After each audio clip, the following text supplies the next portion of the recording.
మీకు ఏదో పెద్ద సినిమాలో జూనియర్ సాయి పల్లవి సినిమాలో ఆపర్చునిటీ వచ్చిందని తెలిసింది. పుష్ప 3 తీసుకుందామని అనుకుంటున్నారు ఇప్పుడు డైరెక్టర్ గారు. నేను మరీ అంత ఎదవలా కనపడుతున్నారా? ఓ మాదిరిగా కూడా కనపడలేదా? పుష్ప 3లో ఏ మన సునీల్ గారి హీరో, ఆయన పక్కన క్యారెక్టర్ హీరోయిన్ కాదు అల్లు అర్జున్. ఏంటి బాబా అన్న ఇంకోసారి అన్న కాదు అల్లు అర్జున్. అల్లు అర్జున్ గారికి హీరోయిన్ క్యారెక్టర్. అవును. ఇవే తగ్గించుకుంటే మంచిది. అవ్వామ్మో,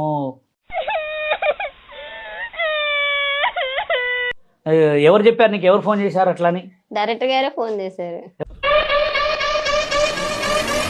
ఎవరు డైరెక్టర్? అసలు జూనియర్ నీకు పుష్ప 2 డైరెక్టర్ పేరేం పేరు? పేరు తెలియాల్సిన అవసరం లేదు కదా, ఫోన్ చేసి నీకు క్యారెక్టర్ ఉంది వచ్చేసి అని చెప్పేసి అన్నారు అంతే.